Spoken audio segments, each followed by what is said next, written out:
You're tuned in to the Morning Drive podcast from Double T 97.3, recapping the night that was in the world of sports. That's not to say that they don't respect the run game that you have, but you're talking about one quarterback leading the conference in passing so far this year. And remember, he didn't start the first game.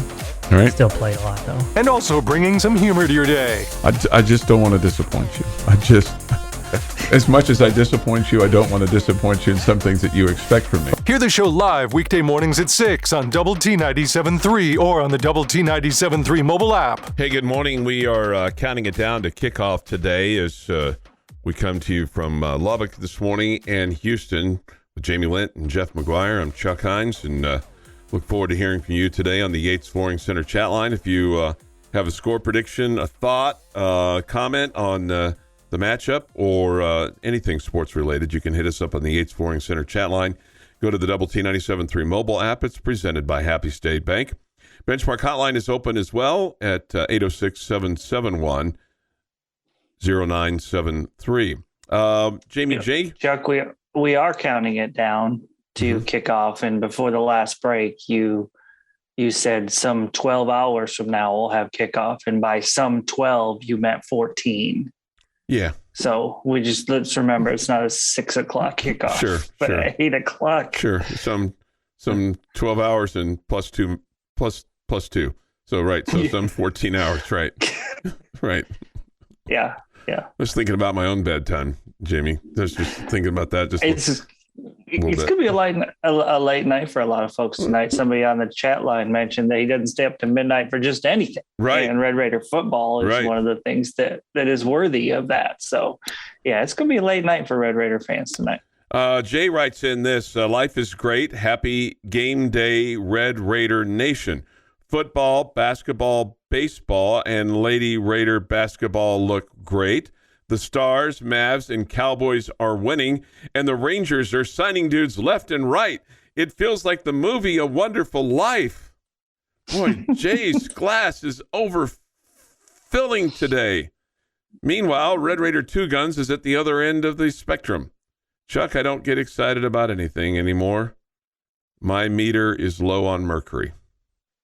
Man, we need to get him some spirit, don't we, Jamie? We need to get the Palm Squad or the cheerleaders over to his house and say 2 bits, 4 bits, 6 bits, $1, all for the Raiders. Stand up and holler. I think just a bottle of Mountain Dew probably would help. Okay. All right. Yeah. That usually helps with me. Are you doing the dew this morning? Not yet. Not yet. Okay. You gotta pace yourself, right? That's exactly right. Yeah. Exactly right. Speaking of Red Raider basketball, the good guys put it on South Carolina State last night, Jamie. 110-71. Outscored them 59-36 in the first half. And Coach Adams wasn't happy about the finish of the first half. They allowed some points down the stretch. And then in the second half, outscored them 51-35. Red Raiders with 5 in double figures, paced by Kevin O'Banner. He had 24. Daniel Baccio had 17. Davion Harmon had 14. Pop Isaacs had 14. And then 13 for Jalen Tyson. How about this? You went 14 of 28 from beyond the arc. That'll win you a lot of basketball games, 50%. And 38 of 59 from the field, 19 field goals in each half for the Red Raiders. And on your 38 made field goals, 26 assists, Jamie. That's good. It's a good number. Mm-hmm. These are all winning numbers, but I mean, you have to remember you played South Carolina State. I was about to ask, can you tell me the pulse of the team we were playing? Because I don't know if they had one. Yeah. There was one. Yeah, and they also were, I mean, I feel like this is like the third or fourth time we've said this year, but they were without their leading scorer. The only number that matters, Chuck, is 4. There's 4 games, 4 days until you play a real team. Okay. Right. Okay, because right. I think it's great that your offense is clicking. Mm-hmm. I mean, that's now 3 games in a row you scored over 100. It looks like, on any given day you have the ability to really shoot it well from behind the arc, and sometimes you're going to have those days, and hopefully that comes in some big games or whatever. But you can't really rely on that a whole bunch. But it does feel like your offense is flowing. Harmon's doing great things and with pushing the tempo and finishing in the transition. But it's it's just, man, I have no idea what we have in this basketball team. And I would say the same thing about the Lady Raider team. Just no idea what we have in these basketball teams, because the level of competition is just nowhere near what we're going to start facing come Saturday. No doubt. And we're not the only team in the country that schedules this way. Yeah. So I'm not trying to suggest that it's just the way of the world. But, the fact of the matter is you've played 2 decent teams and lost to both of those teams. And they may be better than decent teams when it's all said and done. We'll see. But you are making bad teams look bad. About 2 weeks ago, you weren't doing that. Mm-hmm. You were being challenged by those teams. So clearly you're playing much better basketball than you were 2 or 3 weeks ago. The one negative, in addition to the team you were playing last night, your free throw shooting was horrific. 20 of 33 from the free throw line. And I don't care who you're playing, that doesn't matter, because, I mean, their free throw defense, I mean, they line up on the line just like everybody else. So, I mean, 60.6% from the free throw line last night for the Red Raiders. That's one little hitch in the giddy up, all right? I do think and as far as the women were concerned, they won yesterday afternoon, 68-45 in Mississippi Valley State. They were at least active, so I'd say they had a pulse. They had 3 in double figures. Lady Raiders had 4 in double figures, including 12 from Jasmine Shavers. I think the big difference is they're just trying to get back to a tournament on the women's side. I mean, they haven't been to postseason play since 2013. So you got 12 victories. Okay, so you did what you're supposed to do, with the exception of losing to Jackson State in the second game of the season. And for them, they're going to play a team that's picked to win the conference on Saturday. Now, the one positive that you might have on this is Iowa State hasn't played a game in 13 days. So do they come in with rust, or do they come in full of vim and vigor? I can assure you this, their coach, Bill Finley, will have them ready to play. And I would guess both. Yeah. I guess they'll be real anxious to play, but at the same time, they'll be a little rusty compared to what they normally are. So can you take advantage of it? The one thing that they did do better yesterday, Jamie, as far as the ladies are concerned, they took care of the basketball better. They just turned it over 13 times, which, considering the last time out they turned it over 22 times and looked, a little sloppy in their 21-point victory. At least in this 23-point victory, they took care of business a little bit better and spread it out. And they did this yesterday without Bree Scott. She did not play. She drove all night from Little Rock and didn't arrive in Lubbock until 8:30 yesterday morning. So she sat on the pine yesterday and did not play. More of a precautionary reason. There wasn't any reason to play her with her not getting any sleep and not participating in shoot around. So I feel like this is a big game for the Lady Raiders on Saturday. And what I mean by that, not that you have to win it, mm-hmm. but you're getting people to buy into the program. You're seeing the wins. You're excited about the wins. You see that non-conference record, and it's pretty and shiny and all that good stuff. Looks like you're making progress, all the above. If you get beat badly at home by Iowa State, and I know, as you mentioned, they're a good basketball team, I think that makes people think that non-conference record was, not really that shiny anymore. Mm-hmm. And so, to me, if you're getting the fan and wanting to get the fan base to buy in and to feel like, hey, this team's really making progress, I think you have to have a decent showing here. I'm not saying you have to win, but man, you can't get beat by 25. Yeah. No, I think you speak a lot of truth there. 6:24 this morning on Lubbock Sports Station Double T 97.3. This is Optimum Game Day Live coverage. We get you ready for Texas Tech and Ole Miss tonight. The kick at 8 right here on Double T 97.3. This is the Morning Drive podcast from Double T 97.3, getting you ready for today's sports day. 3 of the first 4 games have been at home, so at some point in time you're going to have to venture outside the 806. So that'll start this week. While having a little fun along the way. Always good if you can blame it on somebody else, right? Yeah, sure. Especially some media guy. Sure. Right, some media guy. Catch the show live weekday mornings from 6 to 9 on Lubbock Sports Station, Double T 97.3. The 28th day of December. Jamie, it's the final Wednesday of 2022. And with this day in sports history, here is Jeff McGuire. Yep, sure is the last Wednesday in December. Okay. 1944. Former Washington third baseman Buddy Lewis wins the Distinguished Flying Cross for his efforts in World War II. Okay.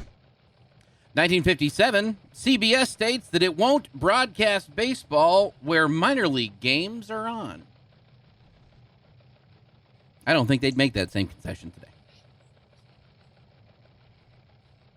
A year later, in 1958, the greatest game ever played. The Baltimore Colts won the 26th NFL championship game against the New York Giants, 23-17 at Yankee Stadium in the first ever sudden death overtime game in NFL history. 17 future Hall of Famers of the Pro Football Hall of Fame were involved in this game. It's a lot. It's a lot. Yes. Might be one of the reasons it's the greatest game ever played. Right. Good job. 1975, in the aftermath of the Cold War, the New York Rangers became the first team in NHL history to face the touring Soviet hockey squad. The Soviet Army beat the Rangers 7-3 at Madison Square Garden. Yeah, this was very interesting. You just had these guys that you kind of felt like you were in war against, and all of a sudden they were coming over here to play hockey. The Ruskies were invading you. We may have been distracted, though, on this day in 1975 from that because of this. 32 seconds left.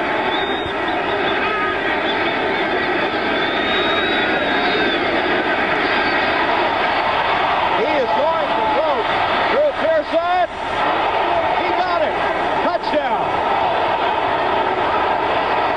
I didn't know they had it for a while. I thought the ball bounced. I don't believe it. He just threw the ball over the scoreboard. I don't believe it. The ball was thrown short, and the defender was not watching, and Pearson came back to make the catch for him. That's a Hail Mary. That is the Hail Mary. It's the Hail Mary. Not just a. That is the. Roger from Roger Staubach. Staubach. Yeah. It's amazing to me listening to that, how play-by-play has changed. Was that the television broadcast? That was the television broadcast. Okay. But still, how it has changed since that. I was watching that game. You would have heard Staubach gets the snap, looking back, good protection, and a deep throw. He's throwing to the right side. You'd heard all of that even on the TV call. Right. You get none of that there. I almost didn't play it because you didn't know what was going on until the very end. Sure. But, Hail Mary and Roger Staubach, Drew Pearson, and the Cowboys beat the Vikings in the NFC Championship game. Well, it's just because it was just so wild what happened there. You didn't expect it. And that was at the old Met there in Bloomington, Minnesota. 1990, the very first Blockbuster Bowl. Florida State beats Penn State 24-17. There's a word from the past. No doubt. And in 2008, the Detroit Lions crashed to a 31-21 loss to the Green Bay Packers at Lambeau Field. They become the first team in NFL history to go winless in a 16-game season. Wow. Forrest Gump would love today because today is National Box of Chocolates Day. Happy birthday to John Legend, who's 44. Maggie Smith is 88. Denzel Washington, 68. Seth Meyers, 49. And Adam Vinatieri is 50 today. I bet he could still kick in the NFL. I bet he can, yeah. I bet so. And on this day in 1879, right fielder for one game, Moonlight Graham was born for the New York Giants, who inspired the novel character in the Shoeless Joe Jackson and the Oscar-nominated movie Field of Dreams. He did exist. He practiced medicine in Minnesota for 54 years and might have been just a history footnote, if not for the Field of Dreams and the author coming across a footnote in the Baseball Encyclopedia. Burt Lancaster played him as a doctor, an aspiring baseball player, but and much like his movie character, never got an at-bat. In real life, Graham played 3 additional seasons in the minor leagues after his one major league game that he played in 1905. In the film, Graham, played by Wiley, is seen batting right-handed, but in fact, he was a lefty. And that is This Day in Sports History. All right. I have good news for Red Raider fans on this day in sports history, Jamie. Okay. I usually do this for you on our Optimum Game Day Live coverage when we're outside of Jones Stadium. Tell you how we did on this day in history as a football team. Texas Tech has never lost on December the 28th. Okay? A year ago, the Red Raiders beat Mississippi State 34-7. That was the Sonny Cumbie coach team. On this day in 2012 in Houston at the Meineke Car Care Bowl game, Chris Thompson, who was the interim coach for that game after Tommy Tuberville had resigned and Cliff Kingsbury was your new head coach and in attendance, won over Minnesota, did the Red Raiders, 34-31 on December 28th of 2012.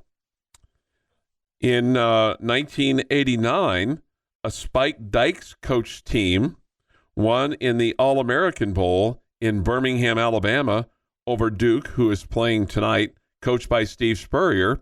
That was his last game as the coach of the Blue Devils. The Red Raiders winning that night 49-21, a huge game for James Gray in that game. And then you have one tie. This took place in the Peach Bowl, which would have been in Atlanta. A Jim Carlin coach team took on Vanderbilt, and they tied 6-6. That was supposed to have been exciting. It must have been exciting, okay? So how about that? You have never lost on December the 28th. Hopefully you didn't just jinx us. Hopefully not. Probably hear about that tomorrow. No, I think you'll be just fine. No. If you jinx us, you will absolutely hear about it tomorrow. Okay. That's guaranteed. That's guaranteed. Go ahead and big book that one. All right, just before 7 here this morning on the Morning Drive. Take your thoughts, your comments in the Yates Flooring Center chat line. Go to the Double T 97.3 mobile app presented by Happy State Bank. Benchmark Hotline is open as well if you'd like to weigh in and give us your thoughts on the game tonight as Texas Tech takes on Ole Miss. Jamie, in 13 hours and 6 minutes mark. We'll have it at 8 o'clock tonight here on Double T 97.3 from NRG there in Houston. We'll continue with Optimum Game Day Live coverage presented by United Supermarkets. Sports Center is next. Your morning blend of sports. K-State is coming off a big win over Oklahoma. Of course, the Red Raiders off their 37-34 overtime win over number 22 Texas. And humor. Sure to tell them that. You suggested that. And, of course, that got a big laugh. This is the Morning Drive Podcast from Double T 97.3. Catch the show live weekdays from 6 to 9 on Double T 97.3 FM or on the Double T 97.3 mobile app. We'll have coverage from Houston all day long today as we get you ready for the Texas Bowl tonight against Ole Miss. Red Raiders and Ole Miss will kick off tonight at 8 o'clock from NRG there in Houston. Texas Tech is not the favorite tonight, Jamie, as Ole Miss is favored to win the ball game. And you kind of think about this a little bit, and maybe they've earned that, but man, they've lost 4 of their last 5 heading into this game, so can't really say that they have a whole lot of momentum going into this game. Conversely, you look at the Red Raiders, who have won 3 straight and feel like that they're going in a very, very positive direction with a lot of momentum, but Ole Miss is favored by 3.5. Yeah, I guess it just, you're looking at an SEC foe, and that's where they they make that decision. I mean, that was, Ole Miss was the top 10 team at times this year. They have not played well at the end of the season. There's no question about it. And there's also, remember, there was a lot of buzz and talk about the possibility of their head coach Lane Kiffin leaving. That was probably a distraction there at the end of the season when they lost to Mississippi State, all that good stuff. So it doesn't feel like a program that has a ton of momentum going in, but I think Kiffin's done a good job there. So I think this is definitely going to be a tough game for the Red Raiders. He, you look at the ESPN matchup predictor, and they have Ole Miss at 62% and the Red Raiders at 38%. They need to update their season leader information on this. He is the season leader, but he's no longer with you, which is really unfortunate. Donovan Smith, your leader in terms of passing yardage, 1,505 yards and 12 touchdowns. And, the guy that forces the fumble that leads to the kick in overtime to beat Texas, Reggie Pearson, he's not with you either. But, when you really kind of think about it, your defectors to the transfer portal probably haven't been as much as other teams around the country. And you don't really have anybody with the exception of Tyree Wilson sitting out. But, he's the guy that was injured. And even if he were coming back next year, would probably be, questionable to play. So I think, by and large, you've been able to keep your team intact. Maybe when others around the country just, in a 30,000-foot view have seen more people go into to the transfer portal. Yeah, it feels like you've been luckier with that in that regard than other schools. But I don't. Obviously we don't follow all schools, but some teams have definitely been hit a lot harder. It feels like Oklahoma State was missing a lot of guys last night. I think that speaks to, what Joey McGuire's been able to do and being a player's coach and guys wanting to play for him, and guys aren't necessarily looking for greener pastures unless they're in a situation where they realize they're not going to get any playing time. So when you look at Ole Miss and who they beat this year, I mean, I realize they play in the SEC, but they lost at LSU, they lost to Alabama, they lost at Arkansas, they lost at home Thanksgiving night or the day after to Mississippi State in the Egg Bowl. I guess it was Thanksgiving night. And so they've lost 4 of their last 5. They beat Troy. They beat Central Arkansas. They won at Georgia Tech 42-0. They beat Tulsa. Their one really signature win on their schedule, Jamie, is Kentucky, and even that one doesn't look just great. They beat Kentucky at home 22-19, so they finished 8-4. But I feel like their 8-4 isn't even comparison to the Red Raiders 7-5. I mean, you threw those schools out. They lost to LSU, they lost to Alabama, they lost to Arkansas, they lost to Mississippi State. It was like you rattled off Tech's non-conference basketball schedule there. I mean, those are some pretty good programs. No doubt. But I mean, they lost to Alabama by 6. Arkansas was kind of a stinker for them because, again, Arkansas is not a great football team this year, but that one was on the road. Mississippi State, it was a 2-point game. I mean, they lost at home. Yeah. And again, that was all the drama of whether coach going to be there or not. You just felt like that team was going to be, distracted that week or whatever. So I buy into what you're saying, and that their biggest win is oh, by the way, a top 10 team in Kentucky at the time. At the time. At the time. Okay. That's a good win. Mm-hmm. I mean, I don't see any top 10 wins on our schedule. Do you? No. I mean, but I mean, you beat Oklahoma, you beat Texas. A terrible Oklahoma team at the a Texas team without their backup or with their backup quarterback. Well, I mean, kind of put it like that. I mean, I guess I just look at it and go, you won your last 3 games. I mean, winning at Iowa State is no slouch. beating Oklahoma, because I do feel like Oklahoma was gaining momentum there at the end. We played them probably at their best, with the exception maybe at the start of the season for OU. I just think you have more quality wins up and down your schedule than what they do. You had a tough stretch, no doubt, when you had all the top 25 matchups. There's no question about it. So you've played a tough schedule. I'm not trying to poo-poo Tech's schedule, but forgive me if I'm not poo-pooing Ole Miss either. Okay, I think a 6-point loss to Alabama is pretty impressive to me. Okay, I'm telling you, I would say that's more impressive than a win over an Oklahoma team, this year's Oklahoma team.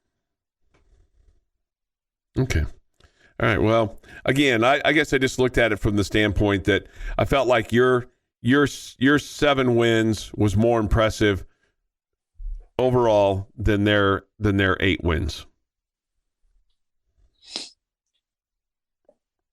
I think both are good football teams. Yeah. Clearly, because both are good football.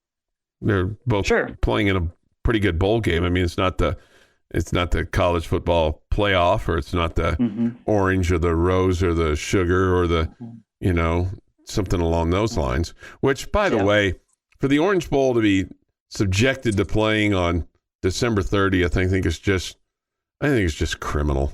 It just really saddens me to see the Orange Bowl subjected to a Friday night, nondescript day of just really shoved off to the misfit. It's not a toys. person. It's a game. I know. It's not a person. Its feelings aren't hurt. It's just a game. It just saddens me a little bit to see it shuffled off to a Friday like it is.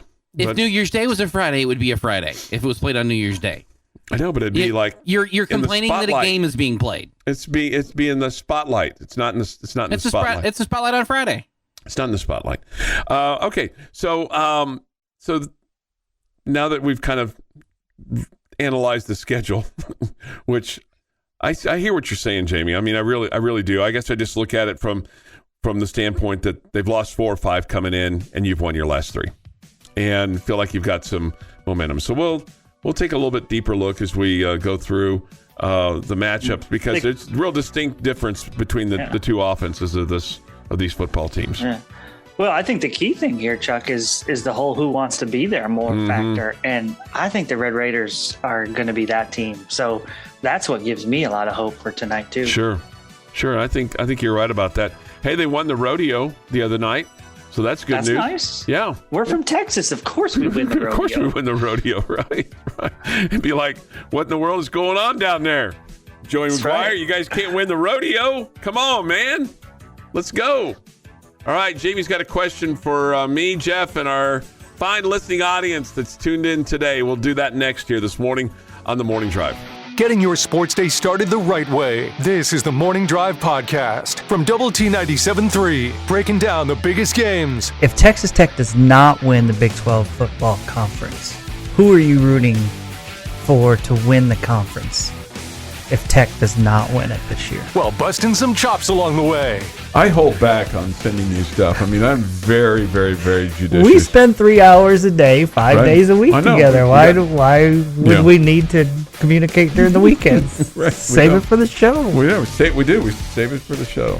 Tune into the Morning Drive live weekdays from 6 to 9 on Lubbock Sports Station, Double T 97.3.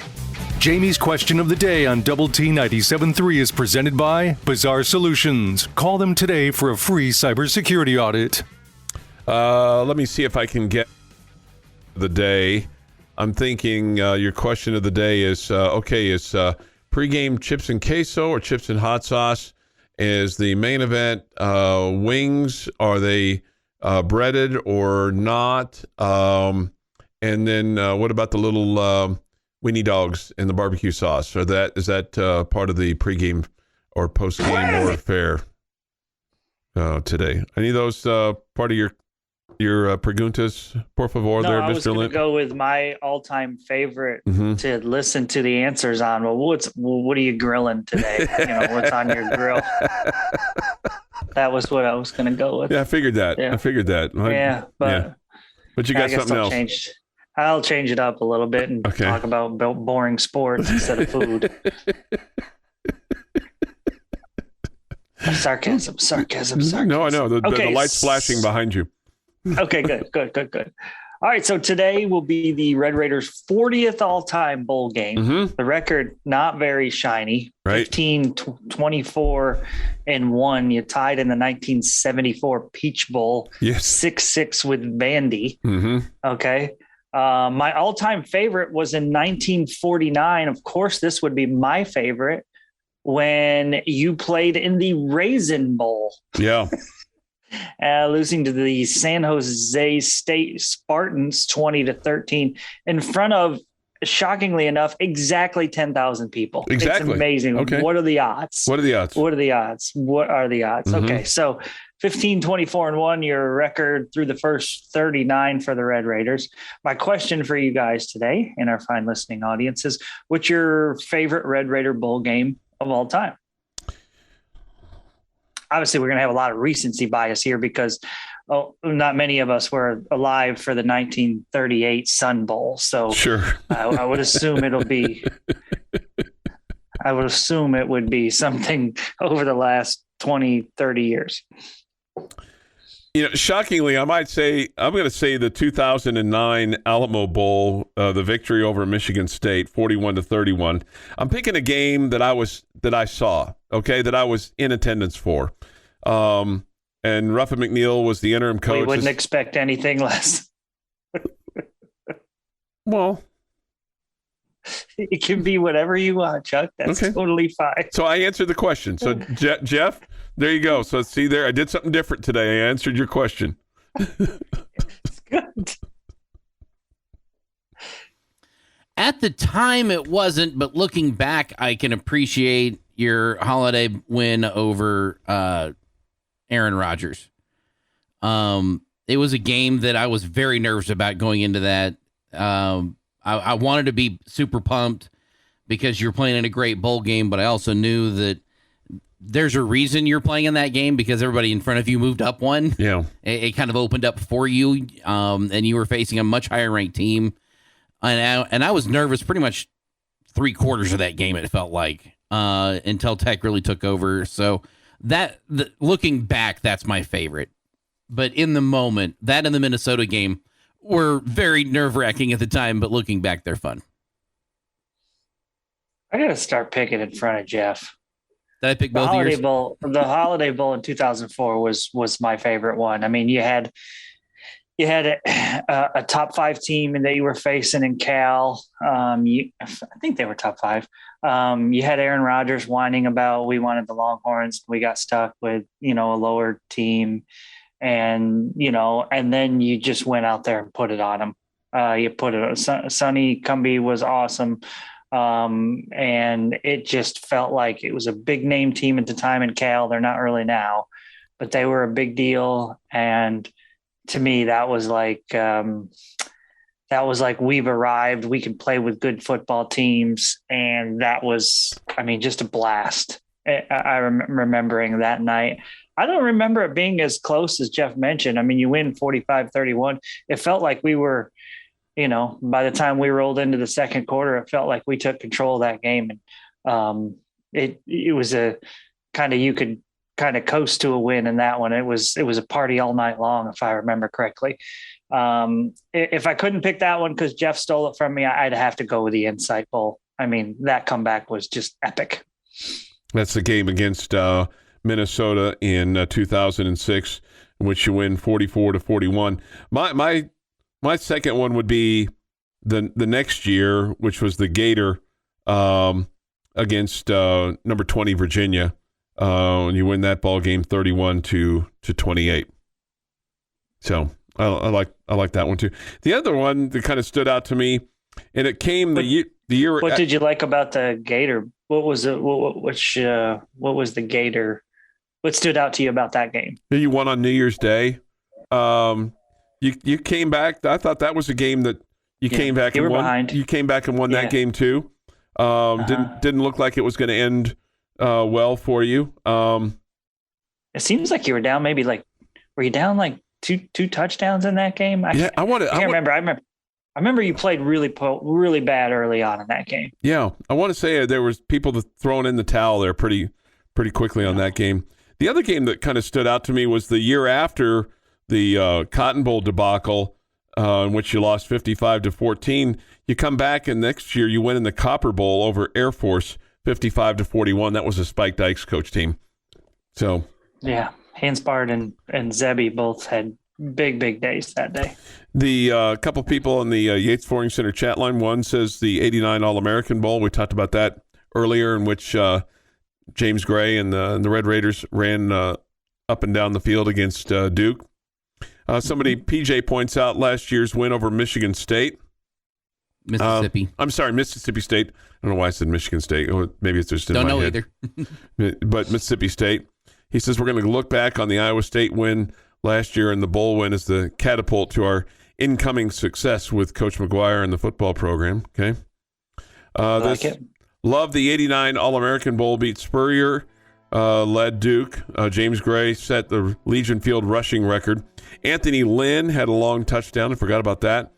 Spurrier bragged about his Heisman. Spike mentioned his Hellman's Mayonnaise Award.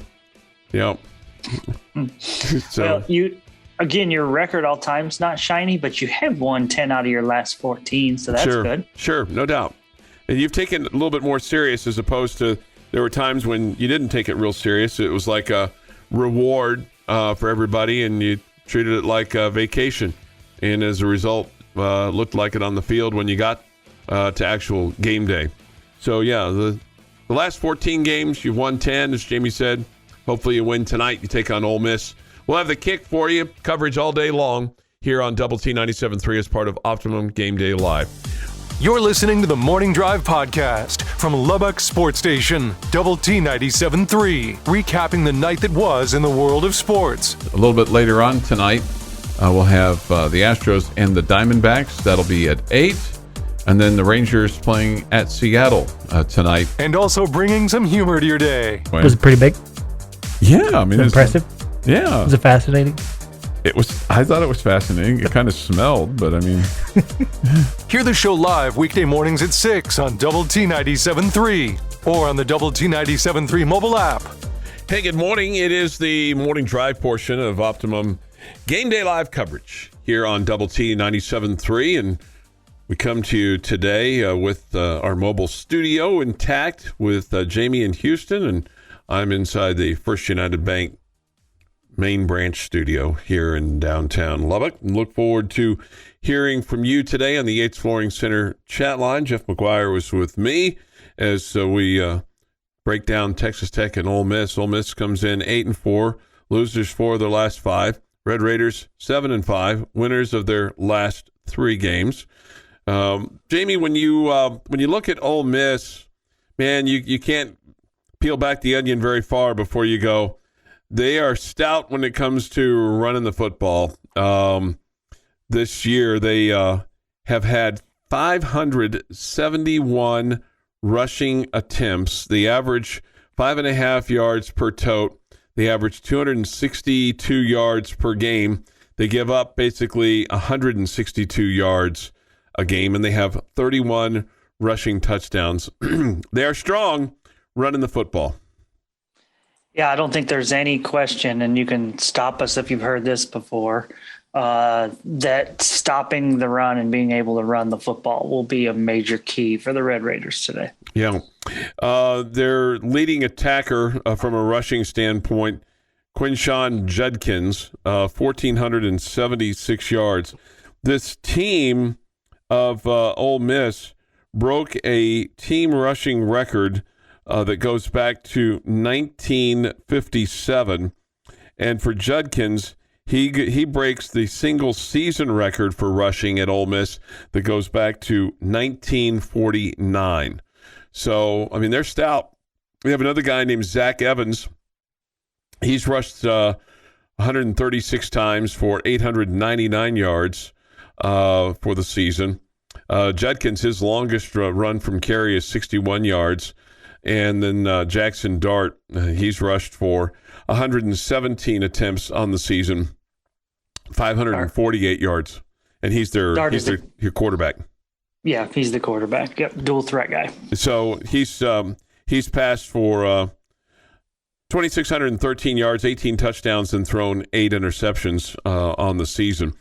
Yeah, I guess maybe I'm just looking through rose-colored glasses here or scarlet-colored glasses, but I feel pretty good about your ability to stop the run, Jamie. And I mean, I think you've done a more than decent job of that this year. I mean, your opponents have only rushed for 166 yards against you on average for the season, and I feel like that, the defensive line and the linebackers have done a really good job of keeping you from getting gashed when you compare it to years past. Is that a fair observation? Well, I think you're much improved in that area over years past. So I think that part of it is fair. I think that you've done a decent job. I don't think you're a dominant defensive front when it comes to stopping the run or whatever. But I don't think you have to be, shut down defensively against the run. You just have to manage it, right, and just not get killed by it. So Ole Miss is going to be able to move the ball some. Ole Miss is going to be able to put points on the board. It's just a matter of how are you making it difficult for them, and then is your offense answering as well. I don't see this as a super high scoring game, in the 40s or 50s, but I still think you can expect to see both teams hovering into the 30s. So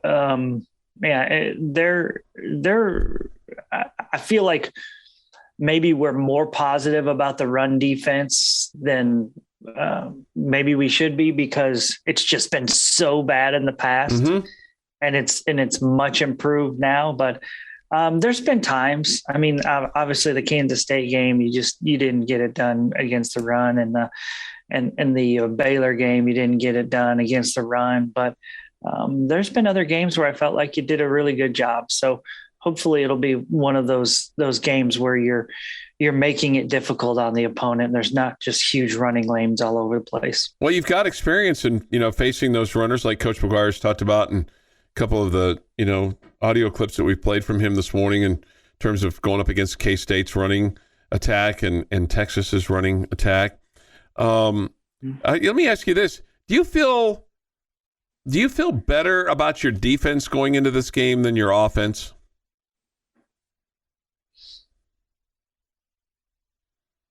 I think you're facing a really good offensive opponent. So I think they have the bigger challenge.